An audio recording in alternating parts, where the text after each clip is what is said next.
মুক্ত করতে হবে। তারই প্রচেষ্টার একটি অংশ হিসাবে আমরা এই অসহায় হতদরিদ্র যে পরিবারের মাধ্যমে খাবার বিতরণ করছি, সেই খাবারের সাথে আমরা একটি করে বনজ ও ফলজ বৃক্ষ বিতরণ করছি।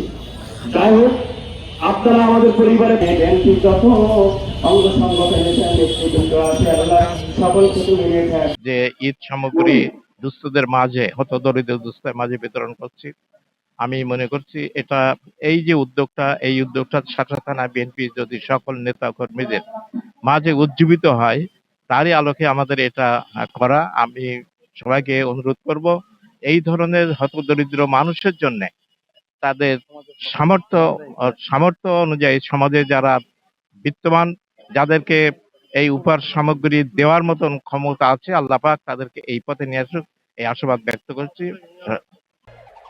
আগের মতোই clean. Berger easy clean fresh, দেয়ালে দাগ থাকবে না, রাখবে সুরভিত। আমরা 1000 লোকের ঊর্ধ্বে আমরা বিতরণ করছি।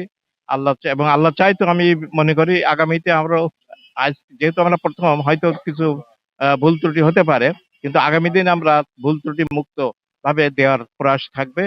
আমাদের এই কর্মসূচিটা চলমান থাকবে। আপনারা জানেন, আজকের এই যে ঈদ সামগ্রী বিতরণ করা হচ্ছে, আমাদের দক্ষিণবঙ্গের প্রয়াত মিনিস্টার মরহুম তরিকুল ইসলামের সুযোগ্য পুত্র জনাব অনিন্দ্য ইসলাম অমিত, জ্বালানি ও খনিজ ও বিদ্যুৎ মন্ত্রী, তারই নির্দেশনায় আজকের এই আমার পিতৃতুল্য বড় ভাই, সাবেক সফল সভাপতি শাসক উপজেলা বিএনপির, সাবেক সফল সাধারণ সম্পাদক, বর্তমান প্রধান উপদেষ্টা আলহাজ খায়রুজ্জামান মধু ভাই, এবং তার সুযোগ্য পুত্র ছাত্র বিষয়ক সম্পাদক থানা বিএনপির জনাব শরীফুজ্জামান পরাগ, আলহাজ শরীফুজ্জামান পরাগ, তাদের দুজনের প্রচেষ্টায় এই ঈদ সামগ্রী গরিব দুঃখীর মাঝে বিতরণ করা হচ্ছে, এবং এই ঈদের আনন্দকে ভাগাভাগি করে নেওয়ার জন্যই এই প্রয়াস। তো আমি আশা রাখবো, এইভাবে যদি সমাজের প্রত্যেকে বিত্তবানরা এইভাবে আগিয়ে আসে, তাহলে এই ঈদ সামগ্রী বা যে কোনো ভালো উপলক্ষে গরিব দুঃখী মানুষের পাশে সেবা পাবে এবং সবাই উপকৃত হবে। এই বলে আমার বক্তব্য শেষ করছি।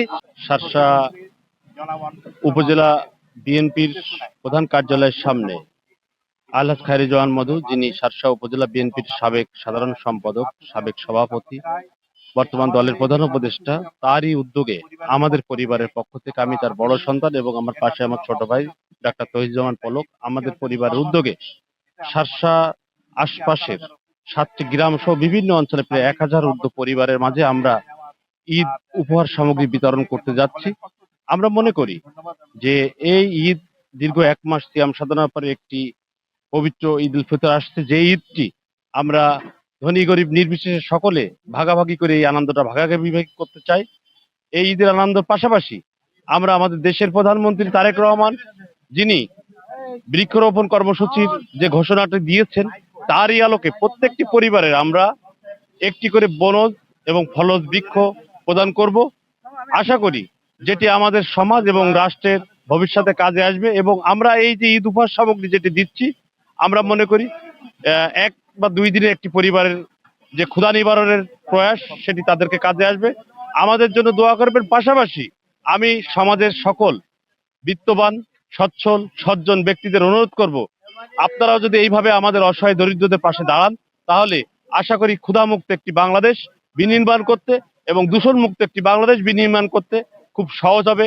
তাতে করে আমাদের প্রধানমন্ত্রী তারেক রহমানের হাতকে শক্তিশালী হবে। পাশাপাশি আমাদের দক্ষিণবঙ্গের অহংকার জননেতা অনিন্দ্য ইসলাম, গণপ্রজাতন্ত্রী বাংলাদেশ সরকারের মাননীয় জ্বালানি ও খনিজ সম্পদ প্রতিমন্ত্রী অনিন্দ্য ইসলাম অমিত ভাইয়ের হাত শক্তিশালী হবে। ধন্যবাদ। সকলে ভালো থাকবেন, সুস্থ থাকবেন। ঈদ মোবারক।